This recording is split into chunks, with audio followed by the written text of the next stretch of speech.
नमस्कार, आप देख रहे हैं खबरों की खबर और मैं हूं आपके साथ वक्ता। यूपी, उत्तराखंड, पंजाब, मणिपुर और गोवा में विधानसभा चुनाव है। तारीखों का ऐलान हो चुका है, सभी दल ताल ठोक रहे हैं, लेकिन सबकी नजर बनी हुई है यूपी पर। इसके कई कारण भी हैं। एक तो यूपी सबसे बड़ा राज्य है, जहां से होकर दिल्ली का रास्ता जाता है। तो वहीं दूसरी बात यह है कि यहां बीजेपी की सरकार है। फायर ब्रांड नेता योगी आदित्यनाथ सीएम हैं। ऐसे में यूपी का चर्चा में होना कोई नई बात नहीं है। बीजेपी ने पहले और दूसरे चरण के लिए उम्मीदवारों की घोषणा की, जहां 10 फरवरी और 14 फरवरी को चुनाव होने हैं। यूपी बीजेपी प्रभारी धर्मेंद्र प्रधान और पार्टी महासचिव अरुण सिंह ने नई दिल्ली स्थित पार्टी मुख्यालय में एक प्रेस कॉन्फ्रेंस करके इसकी जानकारी दी है। बीजेपी ने पहले और दूसरे फेज के लिए 107 उम्मीदवारों की घोषणा कर दी है, जहां 20% विधायकों के टिकट काटे गए हैं।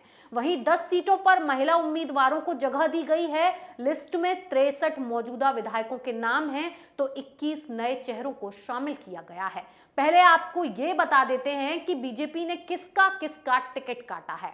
एतमादपुर से रामप्रताप सिंह चौहान का टिकट काटकर धर्मपाल सिंह उम्मीदवार बनाए गए हैं। फतेहाबाद से जितेंद्र वर्मा की जगह छोटे लाल वर्मा को टिकट मिला है। फतेहपुर सीकरी से उदयभान सिंह का टिकट काटकर चौधरी बाबूलाल को उम्मीदवार बनाया गया है। तो वहीं जो पूर्व सांसद भी रह चुके हैं, मथुरा की गोवर्धन सीट से कारिंदा सिंह को हटाकर ठाकुर मेघश्याम को कैंडिडेट बनाया गया है।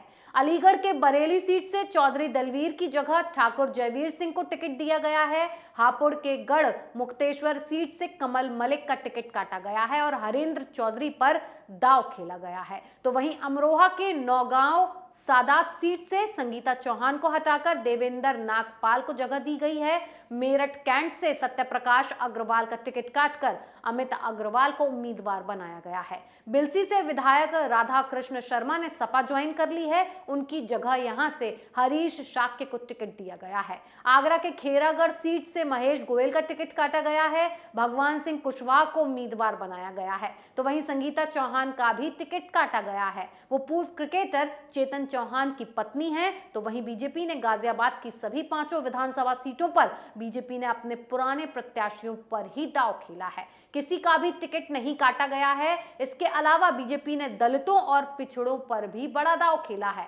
हाल ही में 3 मंत्रियों समेत कई ओबीसी उम्मीदवारों के पार्टी छोड़ने के बाद भाजपा ने 60% से अधिक सीटों पर दलित और पिछड़ों को टिकट दिया है। पार्टी ने ऐसी सीटों पर भी ओबीसी और एससी उम्मीदवार उतारे हैं जो आरक्षित नहीं है। बीजेपी ने जिन उम्मीदवारों की घोषणा की है, उनमें 57 पहले फेज में चुनाव लड़ेंगे, तो 48 उम्मीदवार दूसरे फेज के लिए हैं। पार्टी ने 44 सीटों पर ओबीसी उम्मीदवारों को उतारकर स्वामी फैक्टर की काट निकालने की कोशिश की है। इसके अलावा 19 सीटों पर अनुसूचित जाति के उम्मीदवारों को टिकट दिया गया है। अब बात करते हैं एक मुख्य बात की। भाजपा ने तमाम अटकलों को गलत साबित करते हुए मुख्यमंत्री योगी आदित्यनाथ को अयोध्या या मथुरा की बजाय उनके पुराने गढ़ गोरखपुर शहर से ही चुनाव मैदान में उतारा है। वहीं उप मुख्यमंत्री केशव प्रसाद मौर्य सिराथू सीट से चुनाव लड़ने जा रहे हैं। भाजपा ने उत्तराखंड की पूर्व राज्यपाल बेबी रानी मौर्य को आगरा ग्रामीण से उम्मीदवार बनाया है। जाटव दलित समुदाय से आने वाली मौर्य पहले भी एक बार विधानसभा चुनाव लड़ चुकी हैं। हालांकि तब उन्हें सफलता नहीं मिली थी। भाजपा को 2017 के यूपी विधानसभा चुनाव में अभूतपूर्व सफलता मिली थी।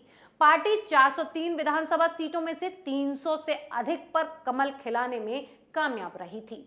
माना जाता है कि उस समय बीजेपी को ओबीसी और दलित मतदाताओं का काफी साथ मिला था, लेकिन हाल ही में जिस तरह कई ओबीसी नेताओं ने भाजपा से किनारा किया, उसके बाद बीजेपी कैंप की चिंता बढ़ गई थी। सपा में शामिल होने के बाद शुक्रवार को स्वामी प्रसाद मौर्य ने अखिलेश यादव की मौजूदगी में चुनाव को अगड़ों और पिछड़ों की लड़ाई बताने की भरपूर कोशिश की। उन्होंने यहां तक कहा कि सरकार 85% पिछड़े बनाते हैं और मलाई 15% अगड़े खाते हैं। ऐसे में भाजपा ने अधिकतर सीटों पर ओबीसी दलित उम्मीदवारों को उतारकर बड़ा दांव चल दिया है। माना जाता है कि राज्य की आबादी में करीब 45% हिस्सेदारी ओबीसी की है। वहीं बात करते हैं अब अखिलेश यादव की। सीएम योगी को गोरखपुर से टिकट मिलने पर सपा सुप्रीमो अखिलेश यादव ने तंज कसा है।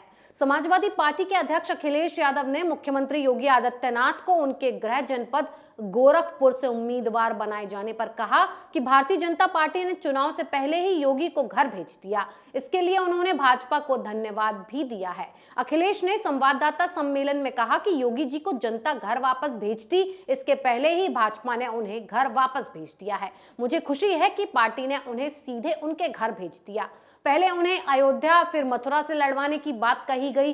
योगी जी भाजपा के सदस्य नहीं हैं, इसीलिए उन्हें घर भेज दिया गया। इसके लिए हम भाजपा को धन्यवाद देते हैं। वहीं सपा के उम्मीदवारों की सूची के सवाल पर अखिलेश ने कहा कि हो सकता है कि टिकट की सूची ना आए, उम्मीदवारों को सीधे फॉर्म ए और बी दे दिया जाए क्योंकि कोरोना का खतरा है। हालांकि बाद में उन्होंने ये भी कहा कि वो जल्द ही उम्मीदवारों की सूची और प्रगतिशील घोषणा पत्र जारी करेंगे। महिला उम्मीदवारों की संख्या के सवाल पर उन्होंने कहा कि जहां कोई महिला उम्मीदवार जीतने की स्थिति में होगी वहां उसे टिकट दिया जाएगा। उन्होंने आगे कहा, हम हारने के लिए किसी को प्रत्याशी नहीं बनाएंगे। दूसरे दलों के विधायकों को सपा में शामिल करने के सवाल पर अखिलेश ने कहा, मैं भाजपा से कहना चाहता हूं कि भाजपा के किसी भी विधायक को सपा में नहीं लूंगा।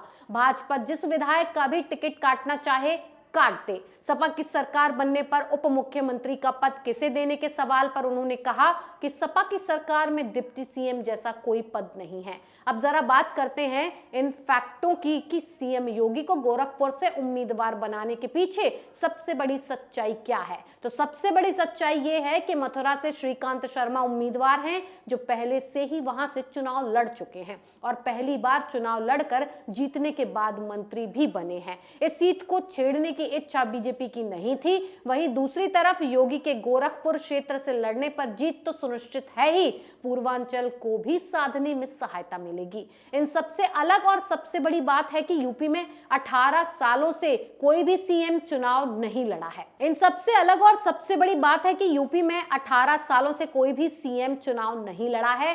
सभी लोग विधान परिषद से आए हैं। मायावती, अखिलेश, कोई भी हो, सभी जनता के फैसले से नहीं, विधान परिषद के रास्ते एमएलसी बनकर सीएम बने हैं। 18 सालों के बाद सीएम योगी चुनावी मैदान में होंगे। वहीं इस रिपोर्ट में सबसे बड़ी बात यह है कि बीजेपी ने साल 2017 के चुनावी रणनीति के इतिहास को एक बार फिर दोहराया है। साल 2017 के चुनाव में बीजेपी ने किसी भी मुस्लिम को टिकट नहीं दिया था और इस बार भी पूरे पश्चिमी यूपी की 160 सीटों में से किसी सीट पर भी मुस्लिमों को कैंडिडेट नहीं बनाया गया है। साल 2017 में जब बीजेपी से पूछा गया था कि क्या 23 करोड़ की जनसंख्या वाले राज्य में कोई मुस्लिम शख्स नहीं मिला जिसे उम्मीदवार बनाया जा सकता था, इस पर बीजेपी का कहना था कि जहां से वोट ही नहीं मिलना उसे टिकट क्यों दें, एक सीट क्यों बेकार करें। अब उसी फॉर्मूले को शायद एक बार फिर दोहराया गया है क्योंकि पूरे पश्चिमी यूपी में एक भी मुस्लिम को टिकट नहीं दिया गया। हालांकि अभी देखने वाली बात होगी कि आगे किसी मुस्लिम को उम्मीदवार बनाया जाता है या नहीं। हालांकि उम्मीद तो नहीं दिख रही है। इस पर आपकी क्या राय है, हमें कमेंट बॉक्स में कमेंट करके जरूर बताएं। तब तक के लिए बने रहिए कैपिटल टीवी के साथ। नमस्कार।